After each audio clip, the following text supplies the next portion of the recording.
Good afternoon, everybody. Happy Saturday. Glad that everyone's here. Um, we got a special guest, which I've been Special. waiting for a long time to join. And we got Jay. I had to wait for that check to clear. We're good. I still got a box of clothes that belong to Cole Hauser that he hasn't picked up yet. A box, and it keeps growing. I will get that box when I'm in Orlando in March. So it's all good. Just quickly, want to thank Kiwi for the thumbnails. Want to thank Anjanette and Angel for our intro. So just give them a shout out. Thanks to them. She's been quite the AI wizard down there, hasn't she? I don't know how. I think Anjanette is the daughter from Daughter's Revenge. Yeah, I think so. Okay. Yeah, I totally looked the part today. I figured I better make some effort.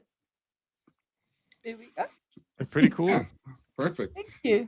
So yeah, we're gonna talk some Transformers. Because that's one of the things how I found Jay is his when he had his I first found Jay at his 5 p.m. show on Saturdays. Yeah. And we're not doing that today just because of that. I was just like figuring out the best time to pick. So it's all good. So but yeah, I found out that Jay was heavily into Transformers, Starscream. So it's one of the things that I really enjoyed, and I started following him, watching his shows, watching his take on Star Wars. So Jay, introduce yourself. Man, I'm just Jay. No one special. Cole Hauser's a big man. He's one of the few people in this world that make me look small, and I appreciate that. So when we go into a building together, people look at him and not me. So it's nice. But yeah. Well, it's like that time when we went to Wonderland together. Yeah, Wonderland. We dressed the same. We had the same shirt. We basically same hat, same shorts. We're twins, sort of. Yeah, basically. So Ebony and Ivory. So I saw the picture on X. It did look funny. so quickly, Jay, because I know you've been so busy with your book with Daughter's Revenge. Yeah. Can you give us an update on how that's going? It's doing unbelievably well. Actually, we have crossed 1,130 books sold, and I didn't think we would hit that mark until next weekend. Tell you the truth. So I'm hoping that we can, hit 2,000 by next weekend. My whole thing was to push until, my ultimate goal would be 5,000 books sold. And, and I will push that hard until we either get close or no one could say I didn't try, So. Well, the numbers have been fantastic, especially I think on Bro Science with Beardo, Blaine, and X-Wing, where you crossed over 1,000. Yeah. So this has been fantastic. So pretty cool. Everyone, if you haven't picked it up yet, I know Anjanette's going to drop the link in the chat. So. Keep buying. Let everybody know. Let all your friends know. Let everybody know this is the book to get. It's it's like when I picked up Acro Chronicles Blue, Achromatic Chronicles, Achromatic Chronicles Blue, and then green. So I picked those up. So just keep it. And you might even find a Starscream type character in that pirate book. A lot of things that we enjoy in pop culture tends to rub off in other writings and stuff like that. You could see oh, they got inspiration from that. They got inspiration from that. So you never know. I'll tell you, for you, Jay, if you see in my background, I got some Starscreams there. Got the coordination Starscream masterpiece. Got one from Japan. Got the commemorative Starscream. So do you have a G1? G1 is in the box. Same with my but it's not graded like yours. Yes. But I do have yeah. See, look at this bad boy right here. There's my pride and joy right there. The graded G1. It's what is it? 80? Yeah, 80. So Very, very. usually they got the usually they have like K and B or something like that sticker on there, Yeah. but this one didn't. This one did not have one. So pretty awesome. This is the one this is though, I have a couple like wonderful classic toys like that I wouldn't I wouldn't be upset if I sold them. This one ain't going nowhere. So this one this is my number. This is one over Luke Skywalker and all them. So this is the one. Oh wow. I bought this in North Carolina at the Toy Con, and I remember the guy had it. He had it set for $5,000 on Thursday, and every day he took $1,000 off. Oh wow. And I waited, and I was scared because I was like, man, I don't know if I'll ever find one like that ever, in that condition without the hole punch and 80 proof, all that stuff. I was like, I was scared that someone was going to buy it. And I waited to the last day. And I got this thing for over 50% off what he was originally selling. Wow. I feel like he had to, like he was there, even if he was going to take a loss. I think he was there he needed to make money for something, So, yeah. So I quickly swooped in and like stole his heart. You know what he was selling that day though? What? He was selling an almost perfect graded Snake Eyes, like the first one. And he had that sucker at $15,000, man. That was that was in 1982, right? Yeah.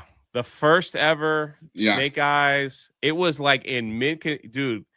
He had that thing Starscream was in there too. He had these in these lock cases that had like some kind of air pressure or like humidor or whatever it was. He had that, and he had it like it was like covered in bubble wrap and like you couldn't. So you had to like tell him, I was like, can I see that one? But like the guy was like, he wasn't even gonna take it out unless you were serious. Like, no, you're not holding it for a picture. So when I got the Starscream, he was like, man, you can't, you're not going to believe the deal you got, bro. Like, you don't understand. Like, you're not going to believe that. He went on and on. I'm like, okay. Thank you. And I'm like trying to leave. And he's telling me, he goes, if you put that in the car, make sure you put it in the trunk, lay it flat. He goes, here's all this bubble wrap. He's like, don't mess it up. I was like, okay, bro, I got you, man. I got you. And he was like, when you take it home, don't ever tilt it up like this. Lay it flat. Put it in a seal. Like he was going on and on. I'm like, all right. I was like, I bought it to show it off. I'm not gonna buy it to like keep it in a hole. But some people are like that, and that's man. That's their thing. I didn't want to. As I set it on the ground, Women's having a stroke. He really cared. I'll give him that. Which also told me that this is was well taken care of. But you don't want to know what's crazy? When you spend like $1,000 on or more on something that's graded, you should, if they have a grader there, like from CGC, you're supposed to take that product to the CGC and let them confirm that it's actually in a that they really did it. So I was fortunate enough too, where actually the seller was like, hey, I'll prove to you. So we went over to CGC, and like I didn't even think about that before, that people would fake it just to sell it for more money, like they make fake. So we took it over to CGC. They were like, yep, all good, man, all good. They like looked it up on some data. I don't know how it works, but well, I remember if back in the day, if you remember Toy Fair and Wizard, you would they would have the listings of of the certain years that came out, so they would know which ones to grade and which ones not to. Because the problem is, I'm finding today is all the knockoffs. Yeah, crazy. That are out there. It is bad, because I remember just a few weeks ago, I was on Marketplace. I found a G1 Hound and a G1 Protect-A-Bot gift set. So that's the one that has all 5 Protect-A-Bots. and it was, the Hound was selling for like $30, and then the Protect the Bots was selling for about 90. And I kept on asking, "Are you sure this is G1 and it's not a knockoff?" "Oh yes, yes, yes, it is." But I just said, you know what? I looked at it. Actually, I sent the pictures to Az because Az knows, you know, the certain years and everything, and he said that's pure knockoff. So I just told the lady, thanks but no thanks, because she was just selling it. And then it was funny because that day Az sent me he sent me pictures of a blue streak, and he asked me if this was a knockoff or not because they only had one picture of it online. So I said, you know what, for the price, you know, you take your chances, because you know, because of the auctions out there of everything, you just don't know. Well, they did make some of the G1 toys. They remade them, like they're like second made, and like if you're not really understanding like collecting and understanding what it is, you could probably be fooled if you don't know what you're looking for. Oh yeah, so it's like this one here. Yeah. So this was Hasbro, but it was part of a series that Hasbro did. They only brought out a handful. So they brought out Optimus, Inferno, Sideswipe. So like this one is original. So, but yeah, you have to be careful out there of. And Jeanette got caught with her hat off. Sorry, Jeanette. But I wanted to show you the hat. I want to show you this one, Jay, because look at that beauty. Like I know that I rip on you sometimes about Starscream and who's better, but I do like Starscream. Like Starscream is one of my favorites. So and I like how it says it here. I have that one somewhere. Yeah, this is basically new leader. Yeah. I don't have the box though. You know that? You gotta have the box. This is a beautiful box. I have it. Before I moved, I had it on display on one of the. So my Starscream stuff is carefully, except for the ones I have out, like this mega statue here that's like next to me that I haven't put together yet, of King Starscream. I had that together in my other house, but it was in like the living room. That thing is like I don't even know what to do with it. Like, it's made of porcelain, I believe that's what it is. So it's like I'm scared, like if it falls, like I don't want it to smash. So you know. Well, and like I said, for you, I did bring out some Starscreams. I got a couple more I gotta find, but then I brought out some Skyfires, if you can see behind me, and Jetfires. So because of their relationship. But one of the things I want to ask you, Jay, was I know how I got into Transformers because, you know, Transformers came on a Sunday at 11 a.m. back in '84. So that's when I literally, when I saw the first cartoon of that, and I was like, oh, what's this? This looks pretty cool. So that's when I started watching, and that's when I fell in love with Transformers. And literally the next week, I asked my dad, you know, I want Optimus Prime and I want Megatron, and like he reluctantly bought them for me. But what got you into Transformers? When it first, I wasn't able to watch it when it first aired, because of my school schedule, I think, where I lived. But like the next year, Garfield's Bizarre Adventure. The next year, it came on. G.I. Joe and Transformers came on together, and that they moved the time down. So right when I got home from elementary school,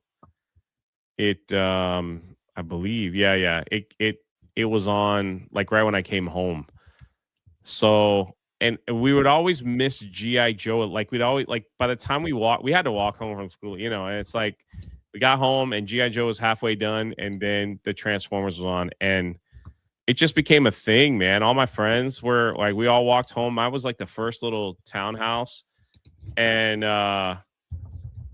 we'd all go to my house first, and we'd all watch an episode of the cartoon Transformers. Shout out Garfield, man. Thank you. Says congrats on your book. Already ordered my copy. Man, I appreciate it, brother. I hope you enjoy it. Thank you. And then it was like when the toys got out, forget about it, man. Like who didn't want 2 toys in one?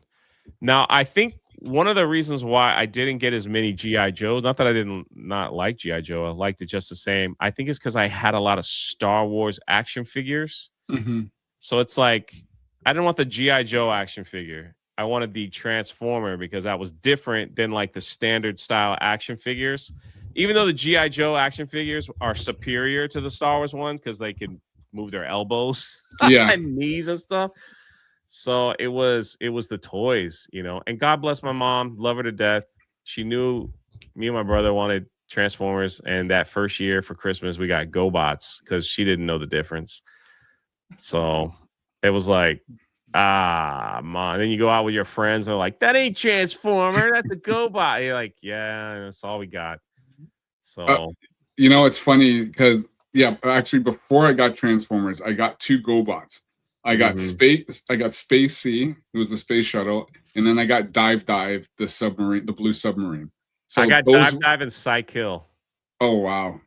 So and now now because I'm older, I'm like, I probably would like to own them graded, you know, like just as an old like remembrance of having Psykill, the motorcycle. So he was like the leader of the bad guys, I think, right? Yeah, Psykill and Leader 1. But it's funny. Yeah. It's funny now because Hasbro owns GoBots, so when they bought them, and I know they brought out I think it was I want to say in the mid or early 90s, Hasbro brought out a limited edition Transformer GoBots. So yeah. My first Transformer ever was Dirge, of all people. Oh wow. And I don't know why that was. It's just, you know, my parents didn't know. Everybody wanted, I think everybody wanted Soundwave, and Megatron was like huge. If you got Megatron, you were like a rich kid because everybody wanted that. You could take the handgun outside and play with the handgun, right? And that was the coolest thing was, well, I don't know if it's cool, but that Megatron handgun was the last toy gun before the law changed, and they had to wrap the nose in orange. Yep. So I had Dirge. I wanted Starscream. Like my dad just thought I wanted a plain Transformer, so they ended up getting Dirge. I remember that getting Dirge, and my brother's was he got oh man, I want to say Sunstreaker. Was his first one the Lamborghini? Sideswipe and Sunstreaker. Yeah, the yellow Lamborghini. Yeah, so Sunstreaker. Like that was, you know, we didn't have a lot of money growing up, and they did their very best. And Transformers was way more expensive than GoBots. Yeah. So, you know, and then like, you know, birthdays and stuff like added to the collection. I think that when I finally got Starscream, I thought that was pretty cool, and I didn't play with it much, but I ended up getting a Megatron, and I think the last big one that I got from my parents was the Omega Supreme. That was freaking cool. So the battle station. So so funny story about Omega Supreme, because like you, I didn't really collect. Well, I never collected Star Wars. I knew I was a big Star Wars fan, but never collected the figures. But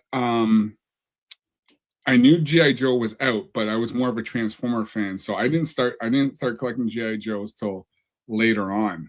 But with Omega Supreme, I'll never forget. It was a Friday night. Now Fox it was Buffalo 29 at the time. They would show an action movie every Friday night. So I'm sitting there watching. I said, okay, it's cool. And then the title comes up, you know, tonight, and this is 8 p.m. So this is prime time. And it said, we have for you a G.I. Joe movie. I was like, okay, cool. So I literally got a blank cassette. I threw in the VCR to record it. So what was the movie? It was the Pyramid of Darkness. So it was the five. Oh, okay. So basically, it's introducing the Crimson Twins. It's introducing Quick Kick, a Footloose, everybody. And then and that was the scene, you know, when Shipwreck and Snake Eyes had their big scenes together. But the first commercial, the very first commercial was the Omega Supreme commercial. So, because I'm just like, I see Starscream and Thrust, they're flying in, and you hear Starscream goes, "Look, there's the Autobot defense base, attack!" And after you hear Thrust goes, "Oh no, it's Omega Supreme," and then they show the kids transforming it and everything. So I remember the next day, because I recorded it, I showed it to my dad, and I said, "Listen." Well, actually, I didn't show it to him. I started playing it, and I told him to come here and go, "Oh, check that out."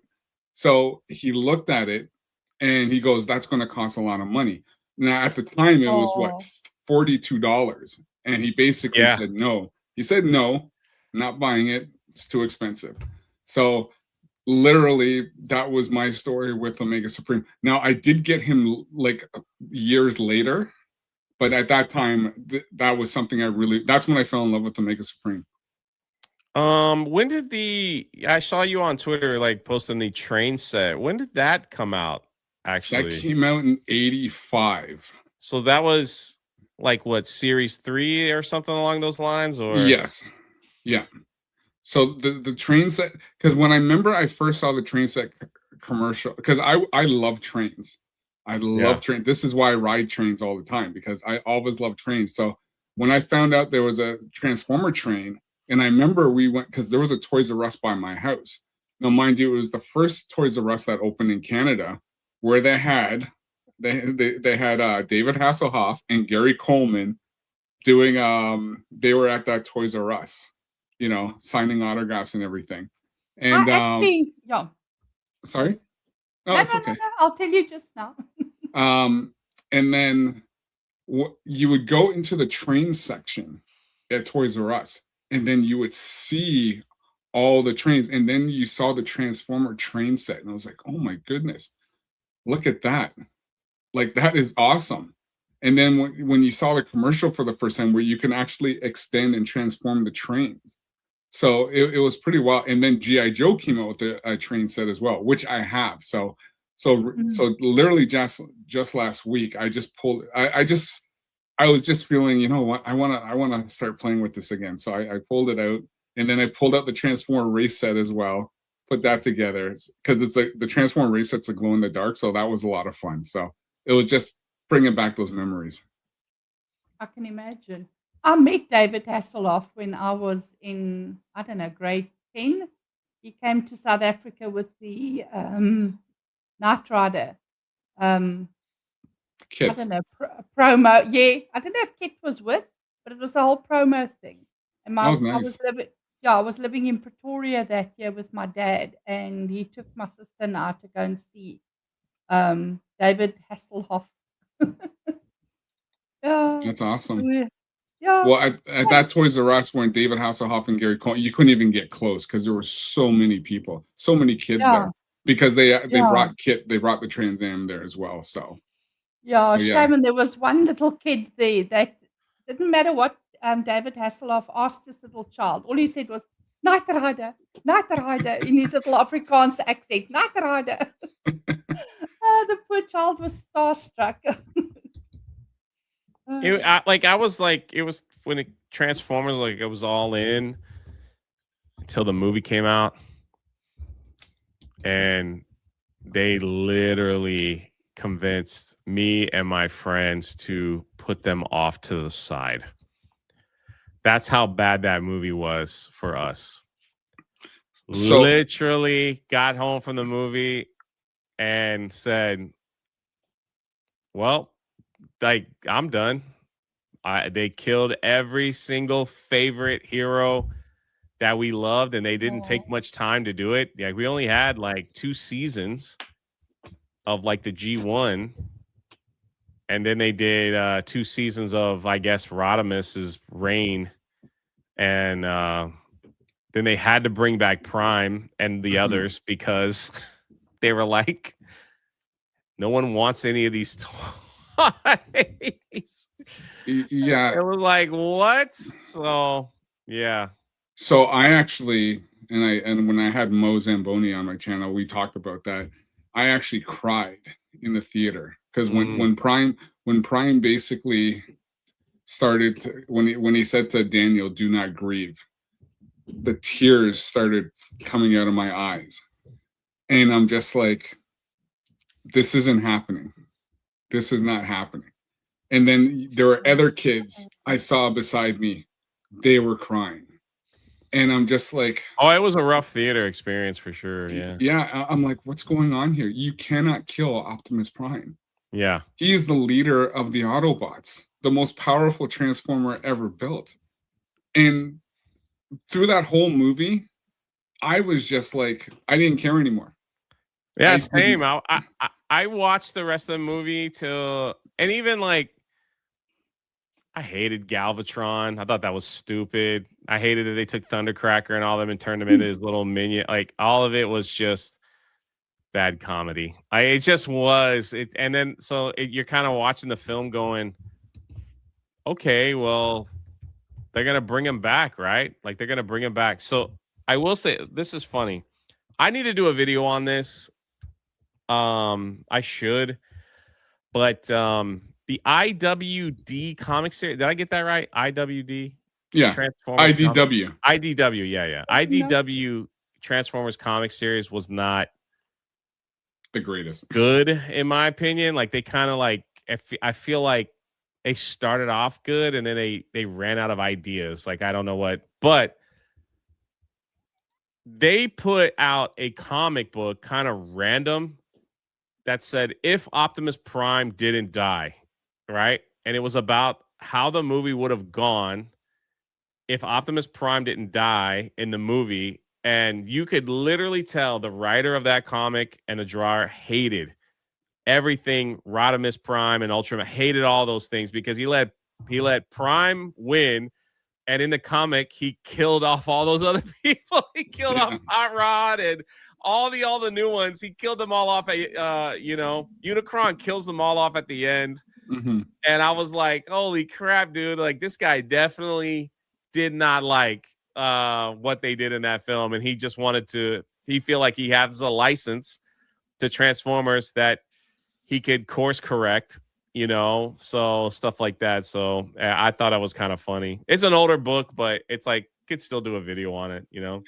Yeah. So my whole thing was like when you go back because season 3 had its moments, but there was always I don't know if you remember, but in season 3 there was always they were always nitpicking how poor Rodimus Prime was as a leader. And then when they did the Return of Optimus Prime, you had that scene where Rodimus is looking at Optimus Prime's statue, and he's saying, why can I have been a leader like you were? Like I already know that Optimus, And then they bring him back, but then jumpstart to season 4, but forget about Rebirth. But if you go back to Transformers the movie, then this is where I'm just coming back around. Where was the Protectobots? Where was Spark? Okay, I get it. Technically, they were all killed off screen like they did with Wheeljack. Wheeljack, the creator of the Dinobots, literally was killed off screen, and they showed him dead on the ground for a half a second, just so they could like hurry up and get everybody dead. But the thing is, the Protectobots and everyone, they were all in season. Like I know it's so bad because the whole thing is, if you got Autobot City, you have to have a medic. Like we all remember what happened in season 2 when Optimus got hurt or whatever. Sparkplug was there. Like even Carly had to repair Optimus Prime when they were stuck on the moon, right? Because she went to MIT and she knew how to fix these things, and she was a great help. So this is where I would fight with Hasbro. Is like you had all these, like, where was Omega Supreme that day, right? Was he off planet running errands?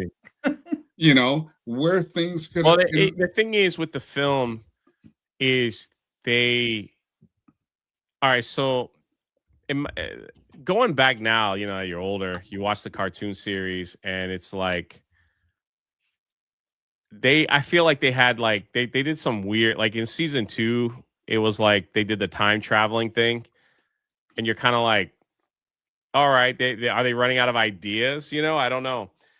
And they could have done something, but because I think they went into the Transformers not thinking that the cartoon would be that big a deal, that they were just making 30-minute commercials for the toys. Their mindset was to sell toys, not a show. So it was kind of backwards. And I don't think they realized how popular, with how they took care of the movie, they definitely didn't realize how popular the movie was, or how popular Transformers was with the movie, because they went into the movie completely changing every bit of lore that we knew thus far. One shot kills, just things like that. They just went into it. We saw in the cartoon, like, people got shot up to pieces, and they just were like, all right, Ratchet to the rescue, and it just, or Teletran 1, all that stuff. It just was they just changed so they just remapped everything for the movie, which was very odd. And the movie starts off where the Decepticons have won, and Optimus Prime has a secret base, and they're getting ready to plan an attack. So the Autobots got their butts kicked somehow. We don't even know how. They just did.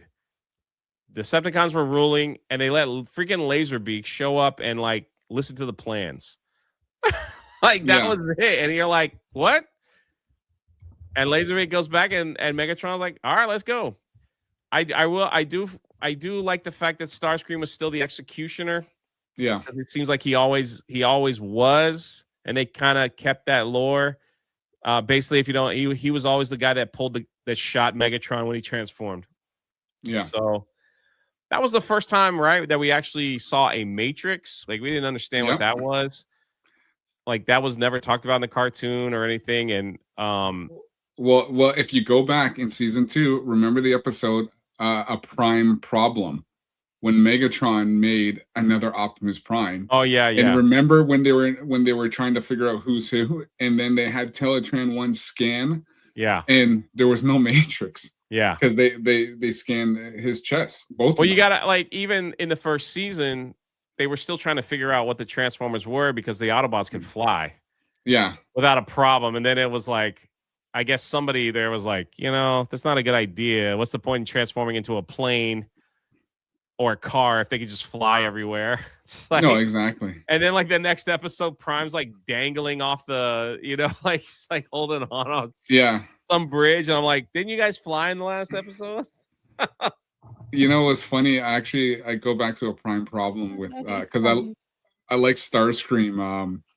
Because remember, Megatron says to him, he goes, we have to convince my Optimus Prime to destroy one of us.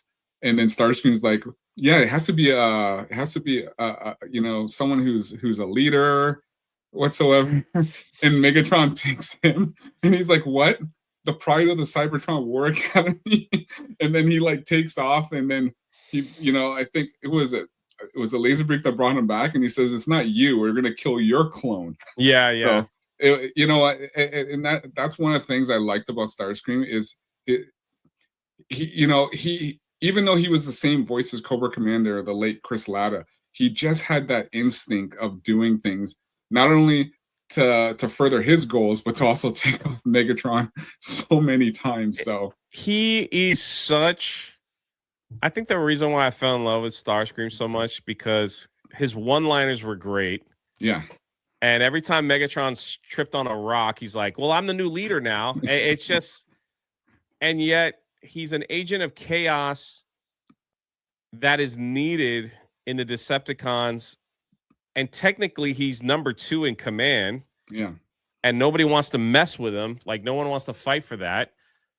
And Megatron keeps him around, even though Starscream is, like, pretty clear. One day I'm gonna kill you and take over the Decept. Like, he's, like, pretty clear in every episode. Yeah. And I'm like, why would you keep that person around?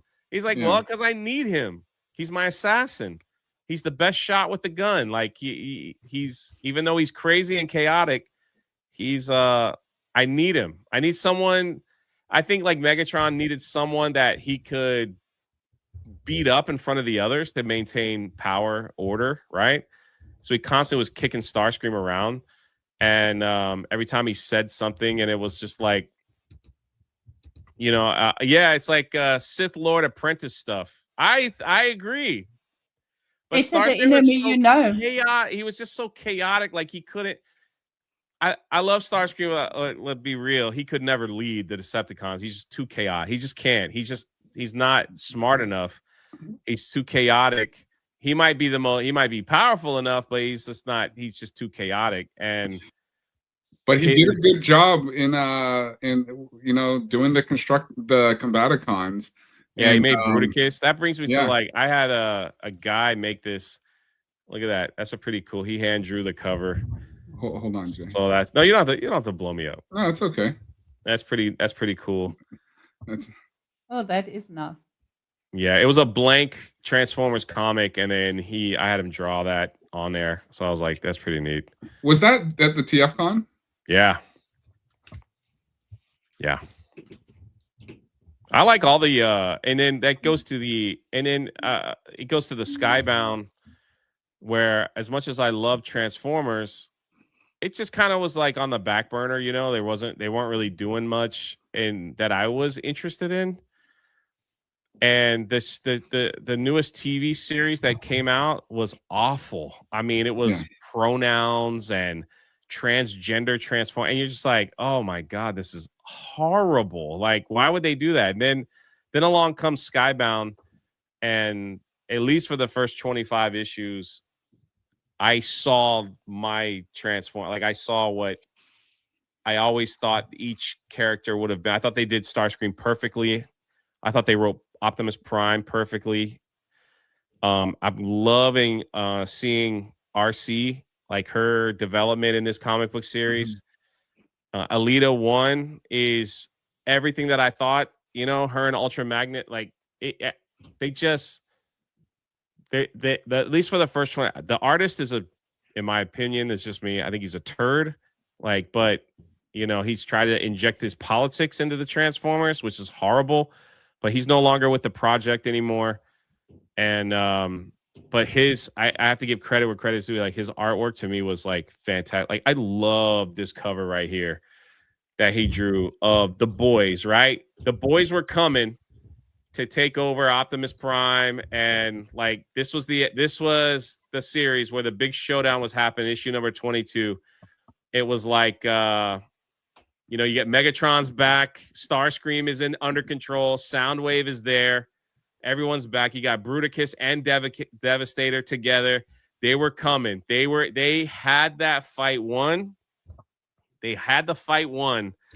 And if you remember, it was Starscream looking up at the stars and seeing Ultra Magnus fly by.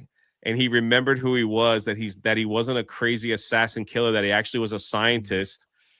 And for a moment in time, he became normal. And he literally saved Optimus Prime. Like, honestly, Starscream saved Optimus Prime, and Megatron got mad and just thought he killed him. But it was such a good episode. I was like, I loved it. So I don't know if you remember, Jay, because I remember you asked me at one point, am I reading the Skybound? And I said no, because I wasn't too sure how this series would be. Will it be, because in the original G1 Marvel run, yeah, you had your handful of issues that were good and bad and good and bad. But then when you told me, yeah, you should be reading the Skybound. So when I got the Skybound 1 to 15, I was just like, okay, this is back to G1 lore. Yeah. They are doing things that reminded me of what the Transformer comics was about. So when that run when 25 came out, I was just like, was it 25 with the new? Yeah. And then I was just like, oh my God, this is so good. And so I actually had faith again back into because with the IDW, I was just like, IDW was just trash. It was garbage. it got pretty bad. I was just waiting for something, and Skybound they put the faith back into me, where it's just like, this is Transformers again. So this is what I did. This is an original Marvel Starscream. I think this is the death of Starscream right here, where Starscream kind of like takes over for like a second and he dies. But Starscream was horrible in this Marvel, in my humble opinion. They didn't really use him well. He was kind of like a clunky character, but you know, he was still there. But yeah, then we changed over to Skybound, where he was just written so well. Well, you know I don't what? like when you blow me up, man. Don't blow me up no more. I don't like it. Well, they're just showing the comics. But you know what's funny though, because the one great issue was issue 9 in Marvel with him and Circuit Breaker. Yeah, Circuit Breaker.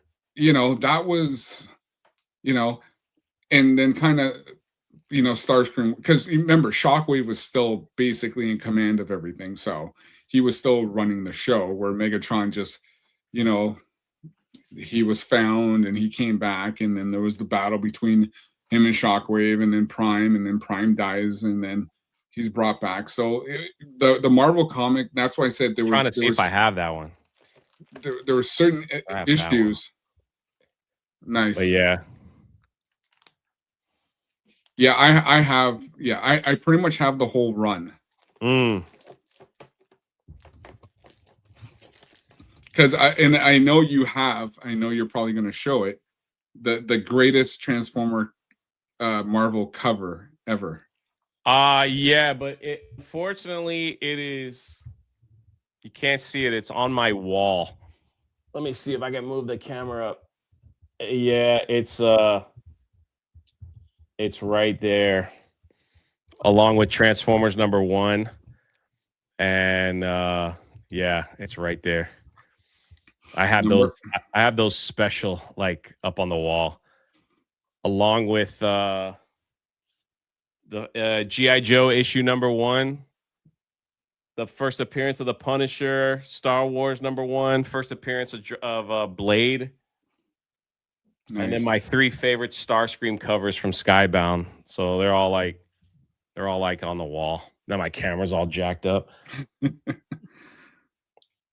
So yeah, I want to go. I guess let's go back to the G1 Marvel run. Like, besides the handful of, like, issue 1, 2, 3, 4, and then 5. And then they introduced the Headmasters, and then they did that UK crossover. I don't know. What were your thoughts on the Marvel run? I love that. That was like the few times where we got a G.I. Joe Transformer crossover. That was pretty well done. The other one was the G.I. That's the thing that they haven't really done very well. Like, this is from Skybound. That's the G.I. Joe Starscream. That's Duke. Yeah. So that's that special cover. But I love that that G.I. Joe was a part of that. And then it's interesting because Transformers, the comic, was supposed to be a limited run. Yeah. It's supposed to be like, man, your camera like's falling over. What are you doing? Oh, you know what? It's the if I move. So if I go like this. Oh, it's a face follower. Yeah. Yeah. So I love the G.I. Joe crossover, and then they threw in, they randomly, like, it was I think it was issue 5 or 6. They threw Spider-Man in there. That was 3.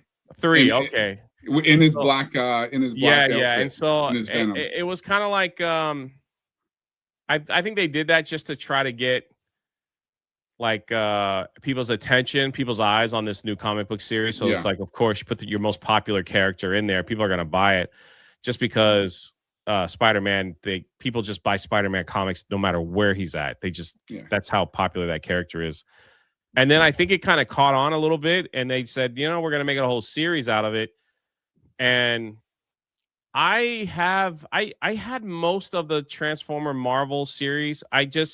Some of the storyline was very weird, like the death of Optimus Prime was very odd, and they put him in a floppy disk, you know, just like waiting for, and then, you know, Grimlock became the leader, which I didn't have a problem with. It was just like, okay, then, like, they killed off Megatron like 3 weeks later or something, and it just was, it's like they were trying to add a little shock and awe to get people more interested. And I could just literally see like the series just kind of, it just like they were running out of a story to tell. Yeah.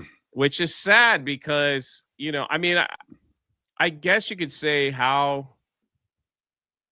long does this war has to happen? Like there's got to be a leader again. And going back to the Skybound, the first 24, they literally kind of came out and said, yeah, this is going to be like a complete story, but we're going to continue it.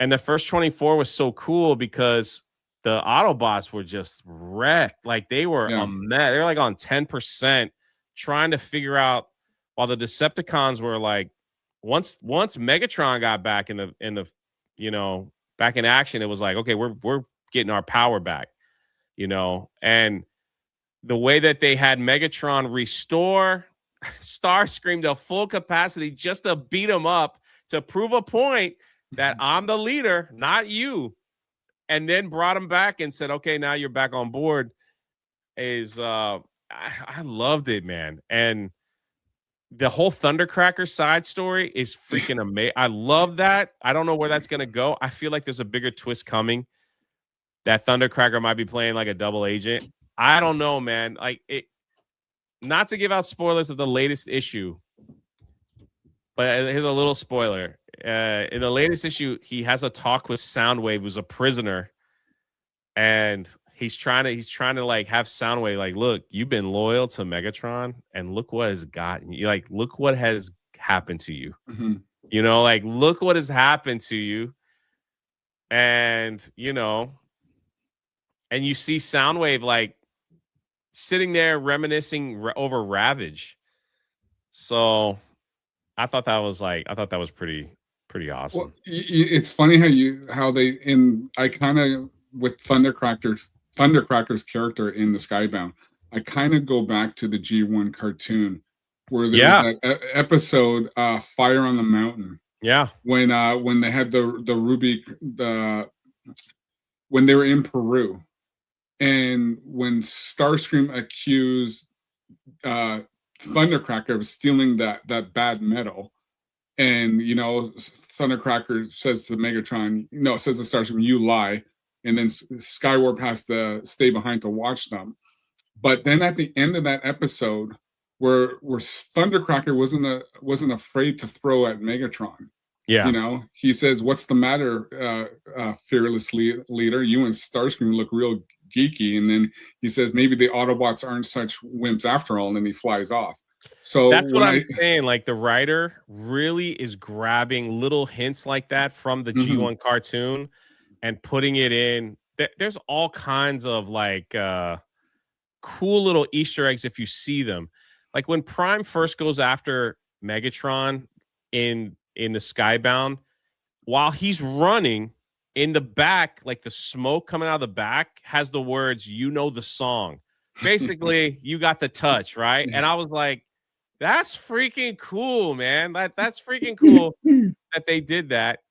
And the fact that they have like Shockwave Shockwave is just like pure evil, and he tortures and stuff like it's just all like little taste from the old cartoon. Yeah. That they put it in the comics and they just kind of expound on it. And to give them a little shock is the fact that in the very first issue, they took a huge chance with Starscream killing Bumblebee in the first. Bumblebee, one of the most celebrated and favorite Transformers of all time, killing him off in the first like 3 pages, and he hasn't been heard of since. And showing Optimus Prime's pain through the series of him missing his friend Bumblebee, which tells me that he's probably going to come back as Goldbug, maybe, which is still pulling that from the cartoon. Yeah. It's like, and I love that. I love that they're doing that. So, and I'll tell you, I never had a problem with Goldbug. Never did. No, I didn't. But I think that's what's going to happen. And then the fact that they randomly threw in the aerial bots. Yeah. Like how, and I'm like, oh my gosh, they're bringing the aerial bots in quick. I was like, holy crap, dude. Well, even And then in the, see, here's the thing: one of them's dead, so they can't combine. Mhm. And I'm like, I wonder if Thundercracker will take their place in one of the issues just for coolness sake, you know? I don't yeah. know. Well, But like these are machines. How dead can they ever really be? If it's a machine, it can just be brought back to life, surely. it's not that simple in the Just Transformers universe. recondition the. Yeah, I'm just thinking, you just recondition the engine or something. You know, There's always opportunity to bring. I mean, they brought Optimus back. well, the, see Not the that thing I'm with thinking like a girl. no. Well, the thing with Optimus is even in season 4, Japanese Headmasters, they took him out again, and then he didn't come back till later because Galvatron was reformatted back into Megatron, and then he was even a bigger threat. So that's when they had to bring Optimus Prime, where he actually became Star Convoy. So he Yeah. was, so So yeah, it's yeah. Maybe it's you'll very get thin. Bumblebee back, Jay. Jay, I was going to Eventually. ask you, how confident are you with this new anime series that's going to be based off of the Skybound? That's just, I don't know. Like, well, you know how on paper it sounds like a good idea, and when we've been saying this from other IPs, all you have to do is stick to what is written, and that's what we want to see. You don't have to make it for a modern audience. You don't have to make it you don't have to like change it up and think it's better.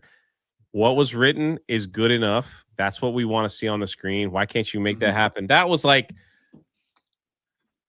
a big problem I had with Michael Bay films.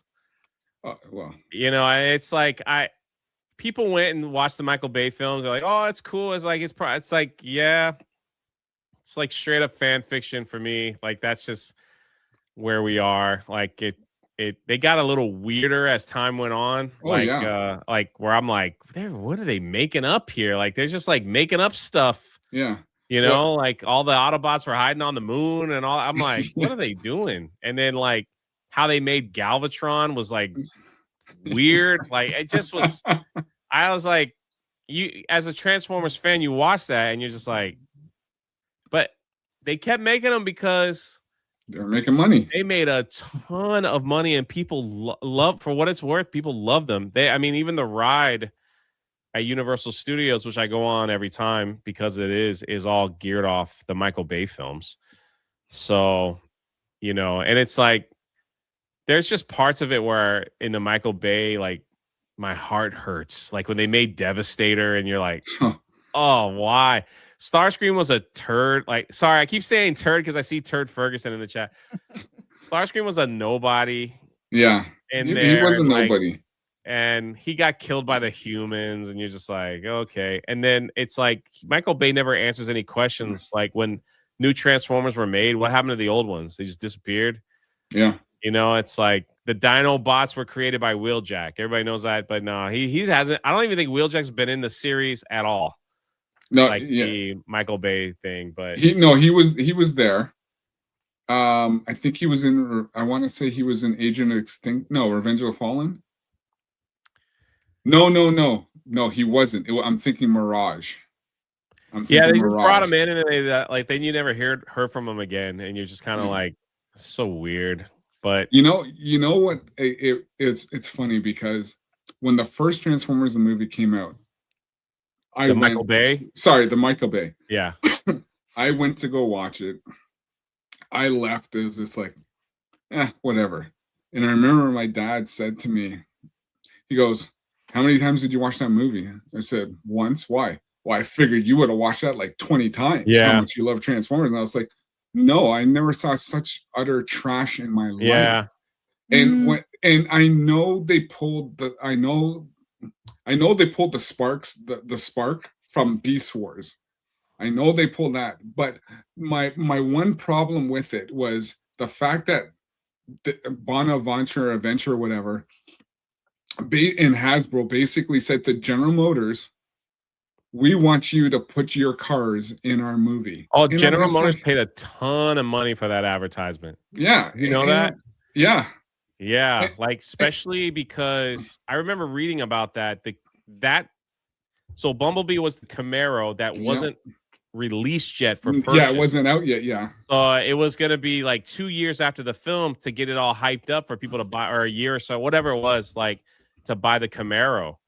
And it's like, that's the thing too. You see the Volkswagen Bug and I'm like, oh man, there's Bumblebee. And then they like make fun of it.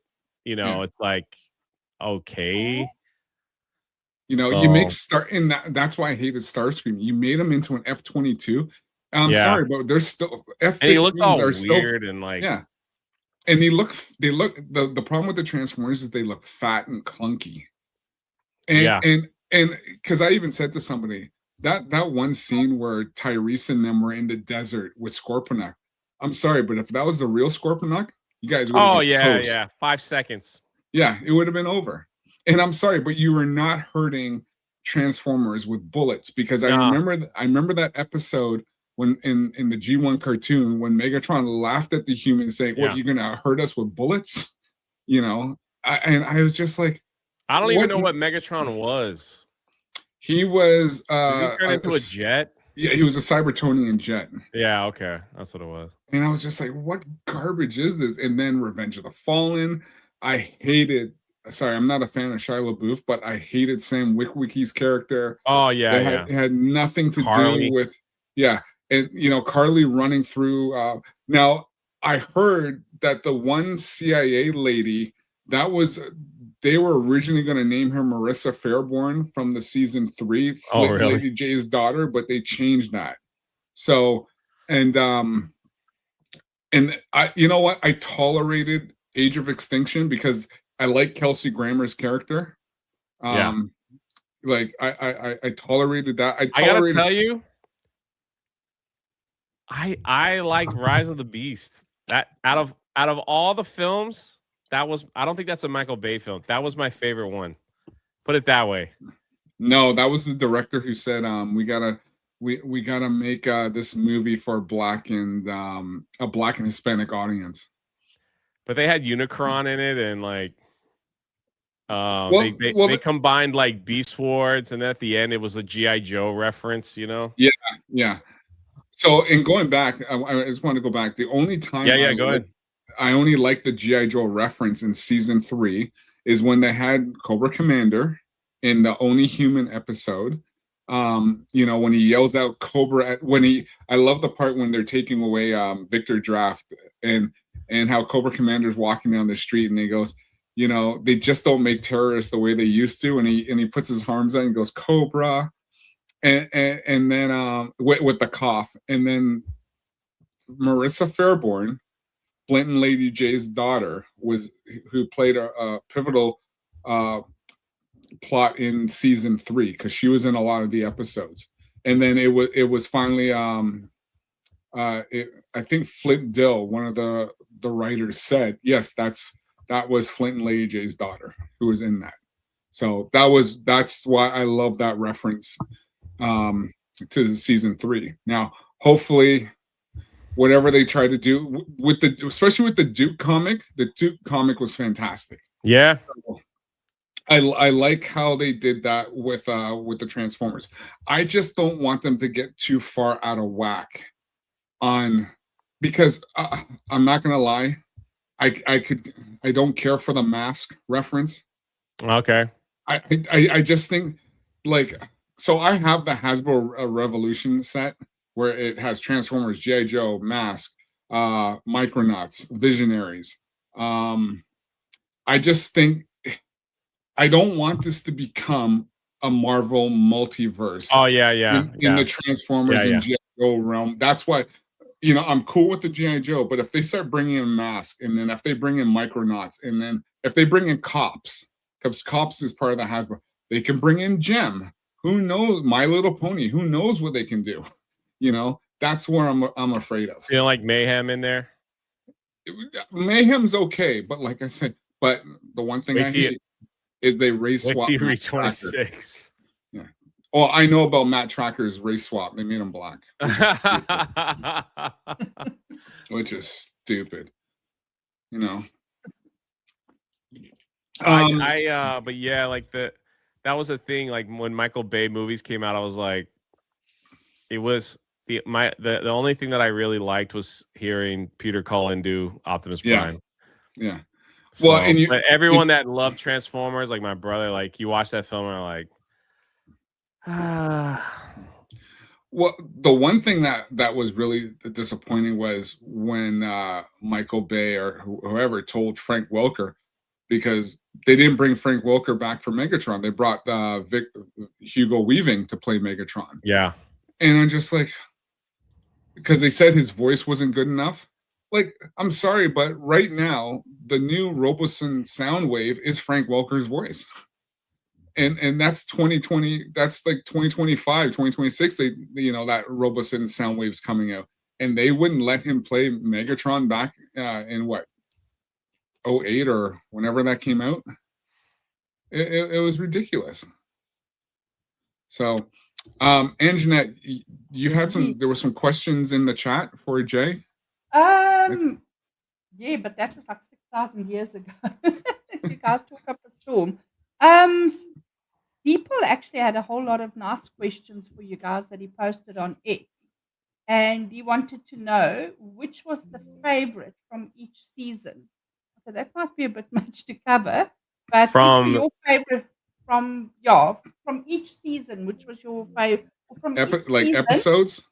Yeah, he wanted to know which was your favorite episode from each season. My favorite episode is when Starscream went to church. Oh, the God Gambit. Yeah. Starscream went to church and they said a prayer or scripture somewhere. I remember. Yeah. He said, he said, here is the church. Yeah. Here, where is the steeple? Open the door, and where are the people? and then Astrotrain grabbed Starscream and said, stop your wrangling. Yeah. And then Thrust points over. He's like, there are the people. Yeah. I can tell you mine. Starscream went to church, y'all. Y'all just didn't know. Yeah. So mine was okay. So fire in the sky. That's the one when Starscream and Sky basically found Skyfire. That ending got to me when Skyfire crashed into the ice and got buried. And then when they were all, you know, they're all hanging around, you know, and Spike was kind of crying and like he's like, Skyfire's gone. And then Prime's like, he'll never be forgotten, Spike, as so long as freedom exists. And then when he says, we shall remember, and everyone then says, we shall remember. So that was one of my. Did you shed a tear too? Not really, but it was really because Skyfire is this new character that just came out, and it was basically he took back out Starscream because Starscream was his friend. Like even that one when Starscream shot at him, I was just like, oh my God, what are you doing? He was your friend, you know, because they were scientists before the war. Yeah. So it was kind of. When did he change his name to Jetfire? So originally he was Jetfire. Oh, when he became an Autobot, he went to Skyfire. No, he was Skyfire. He just switched. Jetfire was the Hasbro toy, the Macross Robotech, which they weren't allowed to use anymore. That's why there's that one commercial that has him. Oh yeah. Right? And then if you see the actual Skyfire behind me, right? So that's because it was all a whole bunch of legal stuff between Hasbro and Takara and whoever.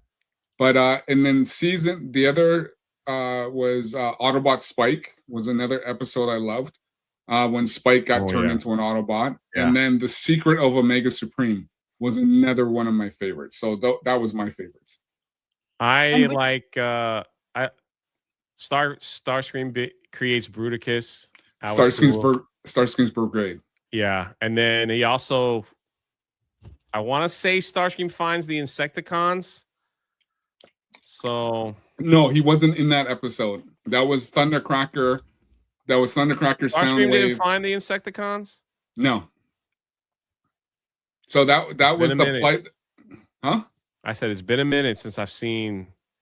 Yeah. So that was, It was Megatron, Thundercracker, and Soundwave and Ravage who found them. Okay. I thought that was a cool episode because the Insecticons would just like eat everything. Yeah. Yeah, they just eat everything. Oh, the other episode I like was Child's Play. It was the one at the beginning when the Decepticons were at the baseball stadium, and then the general manager of the stadium, they were yelling at the Decepticons because they want to play baseball, but the Megatron and the Decepticons had the space bridge, and then Skywarp and Soundwave was playing catch with a human, and then Thrust put baseballs in his arm in his gun, and the guy at the bat was like trying to hit them. So that was a great episode. It was pretty funny. There was a lot of comedy. Tell me, which was your favorite character that was introduced with every season? Jay, go first. Favorite character? I mean, I'm a Starscream Homer, so, and I mean, Omega Supreme. I love seeing Soundwave versus Blaster. I thought that was cool. I even like the oh my goodness. When they introduced the Dinobots again, like going back to Skybound, Wheeljack finds a dinosaur bones, and he's like, "That's interesting." It's like such a callback to the G1. Yeah. I loved Wheeljack. Wheeljack wasn't really the medic, but he kind of was, you know.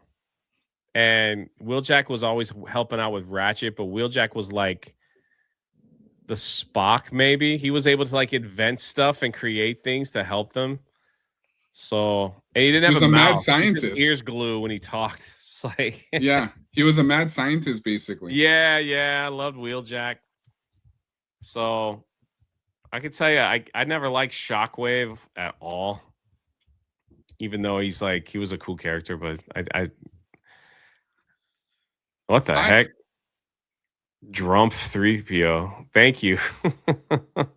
What a name. I like Shock. So I would say my favorite. I thought he was like a Megatron wannabe because he transformed into a gun too and all that stuff. But he was a big gun too. But I would say what my favorites were Optimus. Rumble was one of my favorites because of Rumble's size and the fact that he was a street punk, you know, and he wasn't afraid to take on guys bigger than him. And he always had that almost that vernacular of well, and you can thank Rumble for basically creating he stole all the cars for the Stunticons. So, and then Omega Supreme is one of my favorites. Astro Train is a favorite of mine. When it comes I like to Ultra Magnus of like one of the other I was going to Ultra Magnus was great. Yeah, I was going to say Ultra Magnus is one of my favorites. I like Cyclonus. I think Cyclonus is pretty cool. And mind you, I do like Galvatron because Frank Welker came back in season 3 to play his voice like he originally did for Megatron. And there were some episodes where he kind of went a little crazy.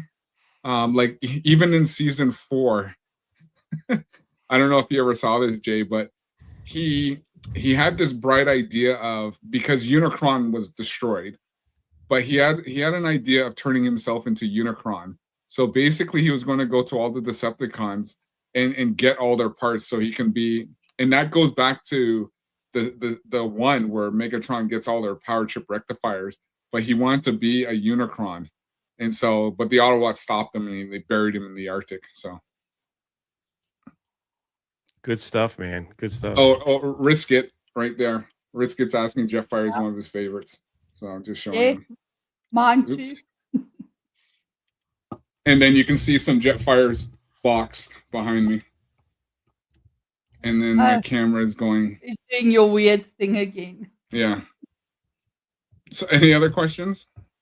Yeah. Which toy did you always want as a kid but never got?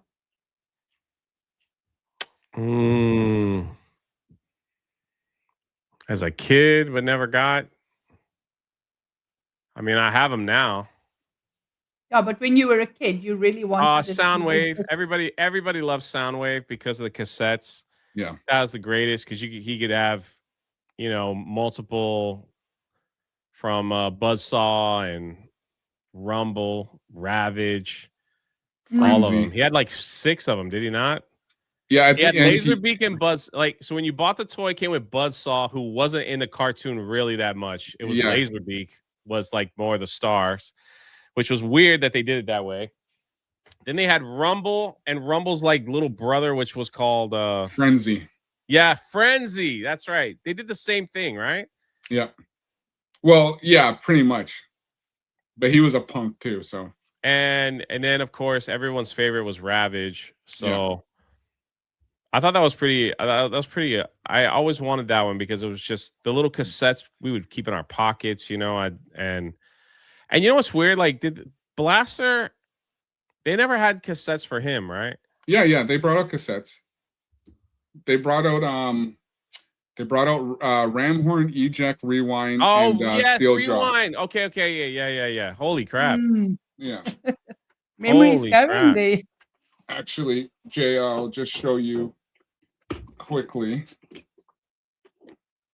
Ah, look at that beauty. There he is. I love it. I see. That's the thing. It's like someone could literally just take G1 cartoon a little bit, or even the Skybound one and make live action. We have the technology to make it look good, and they could just look like what we remember. Yeah. Not them clunky bunky things that they have, so. Well, I'll tell you, I did order the Robosen Soundwave. Oh, yeah? I think this is the most expensive new Transformer I have ever bought. So, They do good work, man. They do good work. They do. Like, I do have the Optimus Prime. That's the only one I bought. I didn't buy Megatron because I don't believe Megatron's a tank. I didn't buy Grimlock because I thought Grimlock was too clunky, and I didn't buy Bumblebee. So but when I saw the Soundwave, I was like, Soundwave is actually a working Bluetooth as well. So I got that. So I'm waiting for that to come. But yeah, I was just like, I bit the bullet, and I was like, okay, I'm getting him. I got him before I got the early bird because he wasn't cheap. He was not, especially in Canadian. He was not cheap. So. But it would be probably a fortune in South African. It cost me. It was 1,500. Yeah, well, that's like 150,000 this side. So I was just like, you know what? No. And Kohlhaas has got to save his money for Japan next year. Yeah. Hey, I'm going to China. We're planning to go to China sometime this year, so we could line up if I know when. We could possibly. I know you guys can hear me. I don't know why my camera froze. No, Japan. Japan will be a lot of fun, and because now I think I said that I said it in the chat when you mentioned it, because Japan is known for the OG Transformers. Oh yeah, and they got the stores, especially the Diaclone, the original. They're still out there in Japan, so yeah, going to Japan to buy Transformers, why not? Sushi and Transformers, you can't beat that combo. Yeah, that's a lethal combo. Any ideas for toys if you had to do your own toy? What do you think's a trick they've missed? Something they should have done by now and they haven't. You know what? They brought some, like, they did bring out like they finally brought out an Alita 1. But yeah, some of the female Autobots they did. RC never got a toy. She got a Missing Link toy and a masterpiece. So, but not an original Hasbro. Hasbro, the Missing Link basically is the same, but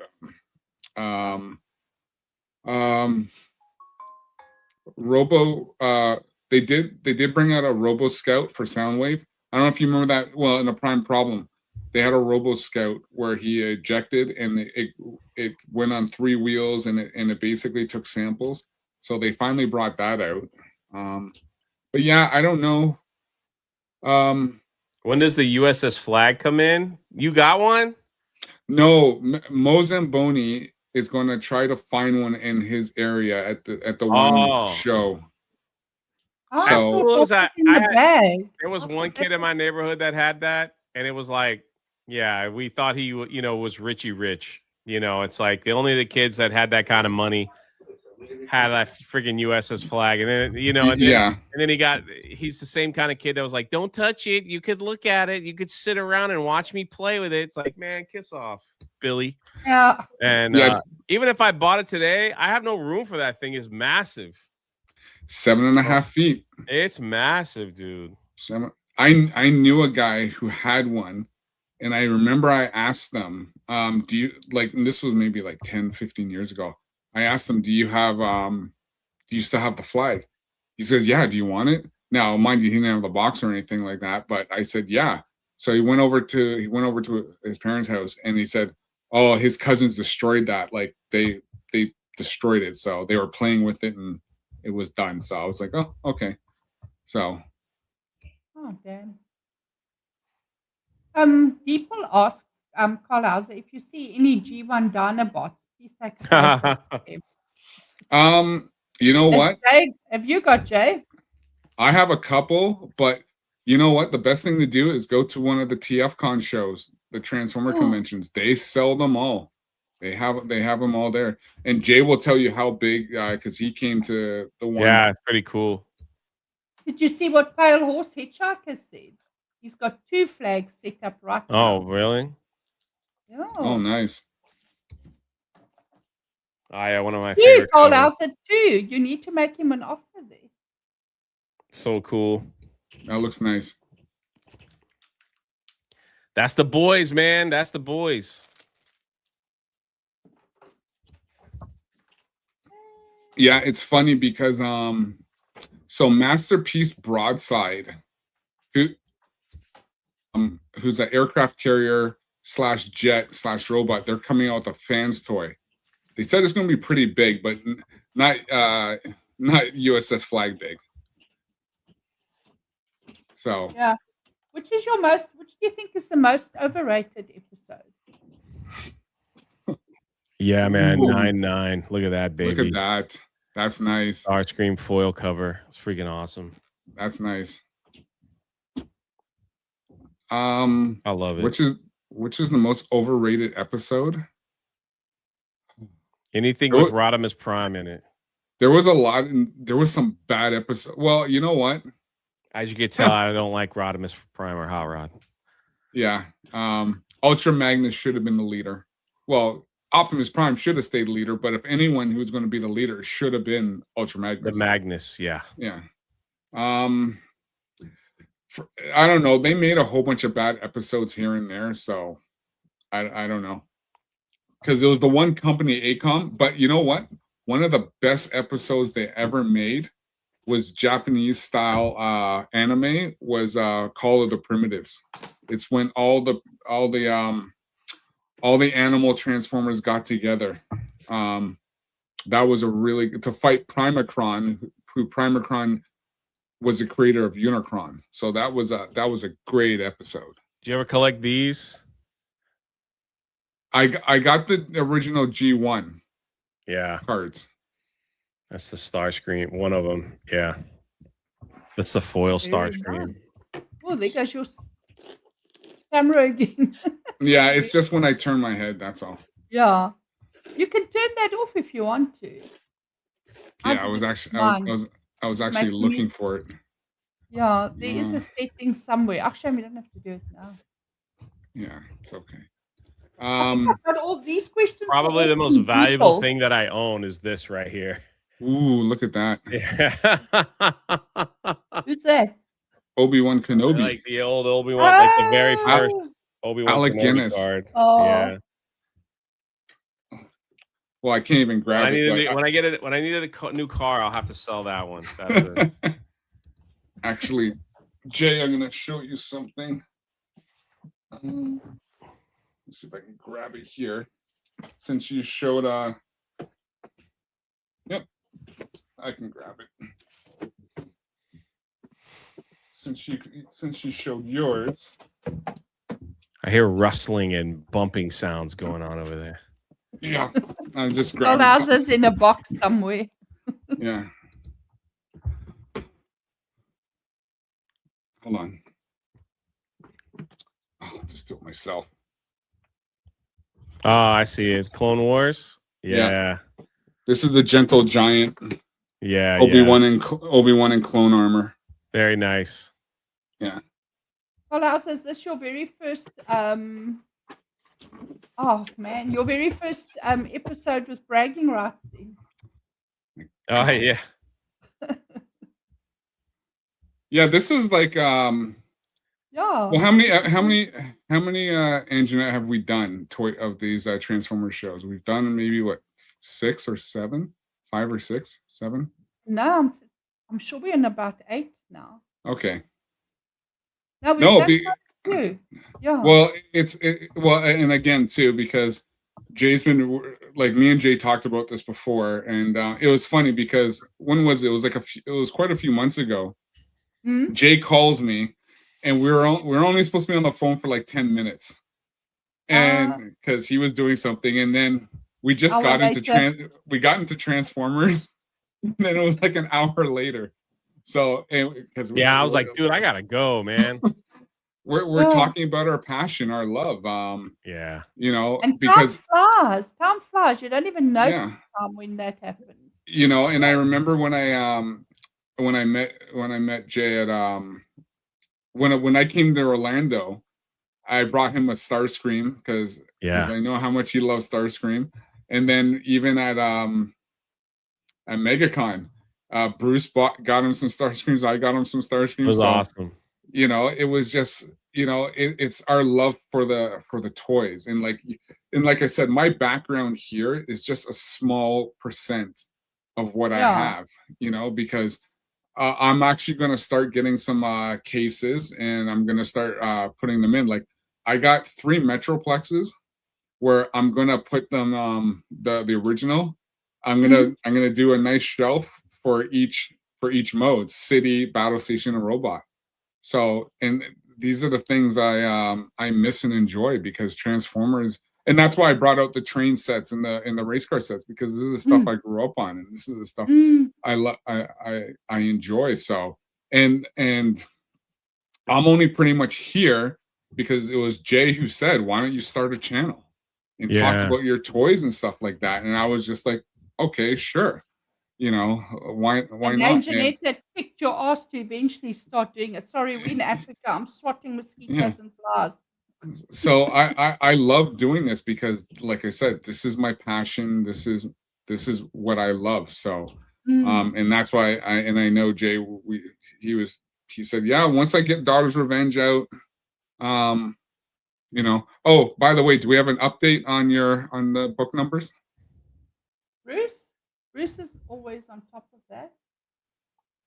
Still the same. Okay. But sometimes it doesn't update. Like, sometimes it takes some time, but it's still pretty good. Carl, you're up to 295 subs. Oh, awesome. I just want to see an update on that as well. 5 away Guys, from 300.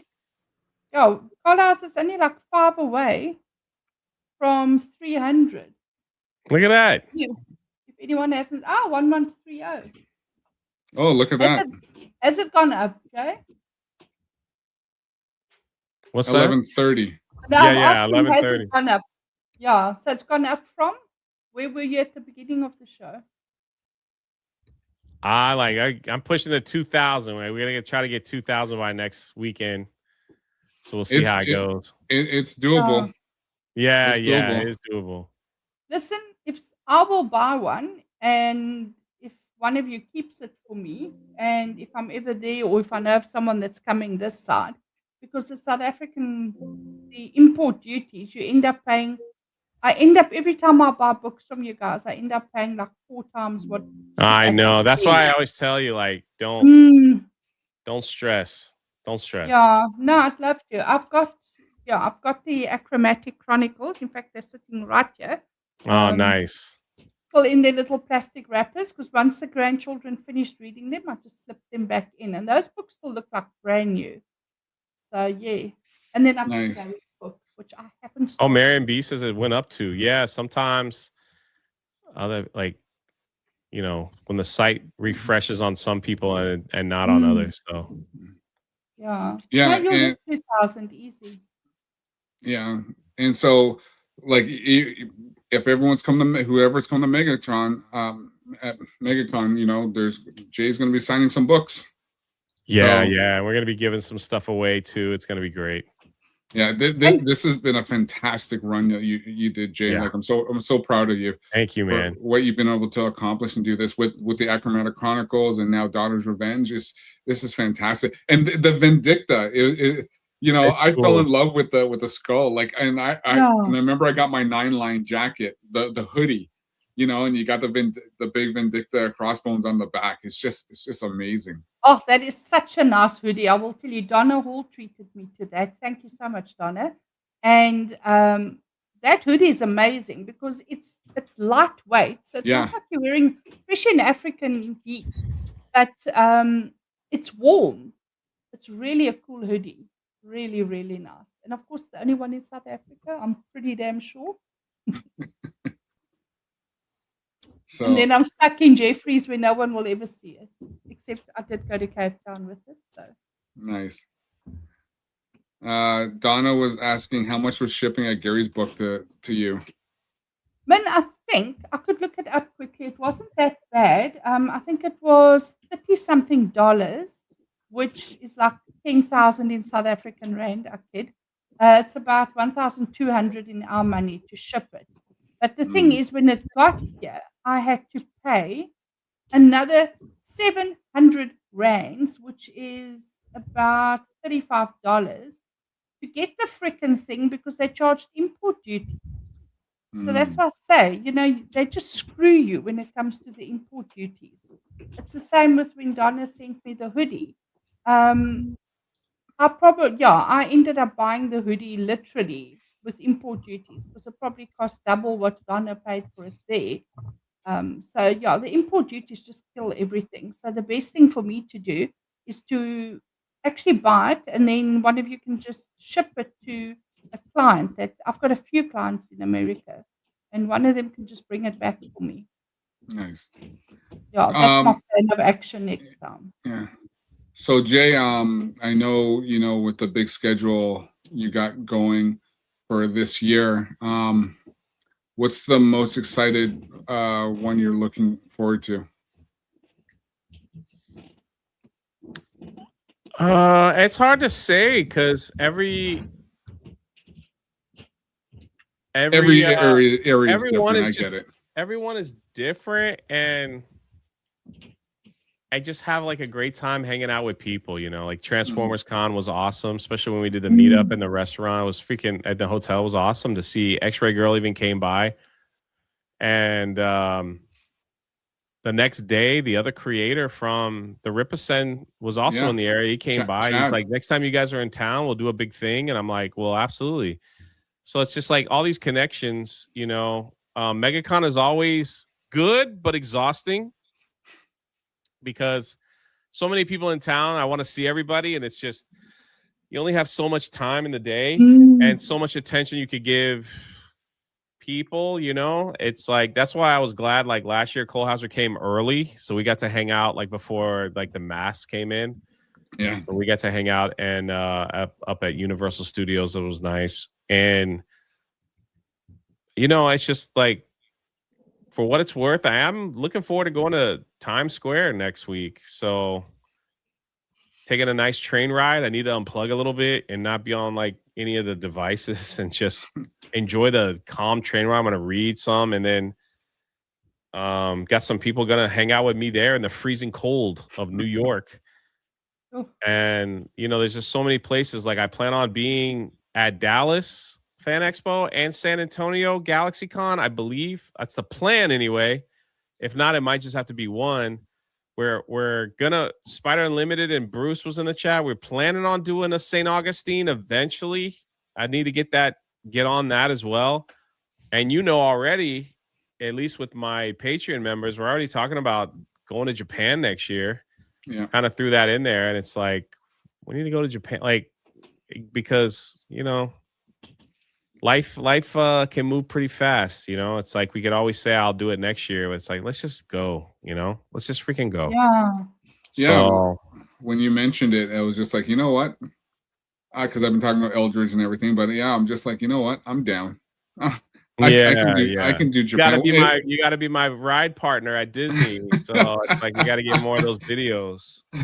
Yeah. Hopefully by that time I'll have like the recording glasses, it'll be a little easier than me like trying to hold a camera while we're going on a roller coaster. So well, I gotta say, because when we did the park hopping at Canada's Wonderland, that was a lot of fun. That was great. That was it was just, when the one crazy was the whitewater, the one with the raft where we all got soaked, where all the water just came in. We all got drenched, but it was a hot day, so we dried pretty quickly. Yeah. So listen, guys. Sorry, hot news. Carl Hauser is on 299. Who is going to be number 300? Because that is just freaking awesome. I'm so chuffed. And Carlos, don't you have merch that you wanting to bring to Con as well when you come through? Yeah. What, for MegaCon? Yeah, I'm sure you said you're wanting to bring some merch down. Yeah, I'm gonna, because some people have been asking me, where can I get these Praise of Raw shirts? Because I saw everybody wearing, like, I saw Jay, I saw Ryan, I saw Nagnaral wearing Sydney these Praise of Raw. Yeah, the Sydney Sweeney one I did with the hoodie. So yeah, I'm having some made and I'm gonna bring them down. So dude, 303, 305. Awesome. Look at that. Thank you, chat. Now you've got 305. Oh, nice. Now, yeah, I just refreshed. You guys in chat. Shout out Cole Hauser. That's awesome, man. Thank you. Thank you, everybody. And thanks for everyone being here. Thanks for that champagne. Cheers. Thanks for everyone being here, and and thanks for that's Jake really awesome coming on the channel. The one thing I just want to mention regarding MegaCon is if you're planning on coming on MegaCon, if you're looking at doing some toy shopping, go on the Thursday. Because the Saturday, you can't move in that place. So I learned to do all my shopping on the Thursday, and I got everything I was looking for. So, but I am looking forward to heading down to MegaCon again, going to doing the Universal night, and going to the panels and seeing everybody again, because it's gonna be a lot of fun. It's gonna be a lot of fun. It must be fun meeting everyone that you see in chat, and that you sort of meet online, to actually put a face to the name and all of that. That must be really fun. I'll tell you, because when I first met Jay, at Toronto Fan Expo when he was here with Gina. So I got there, and there was a big lineup. So I walked up, and one of the security guards came over to me. He's just like, "Oh, can I help you?" And I said, "Yeah, I'm here to see Jay over there." So the guy walked over to Jay, and then Jay saw me, and Jay's like, just come up. So, and Toronto was just crazy, because that convention was just nuts. But we had a really good time. It was a lot of fun, and you get to meet other people that were there, other people in the chat you meet and talk to and get to know. So, I was lucky to meet a lot of you in the chat that was at MegaCon last year. So it was a lot of fun. I have a visual though. You're probably easy to spot at a con anyway, because you just look for the head. Yeah, I'm so sorry, guys.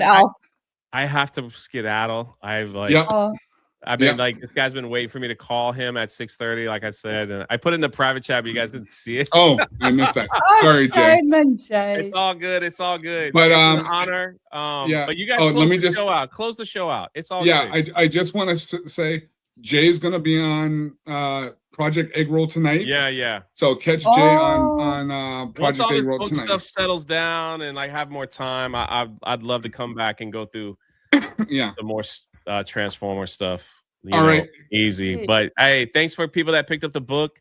Thank you, Cole Hauser, and thanks for getting Cole Hauser to 300. It's freaking awesome. Thank you. And close out the show, brother. It's your show. Close it out. Closing it out. Anniversary to G.I. Joe.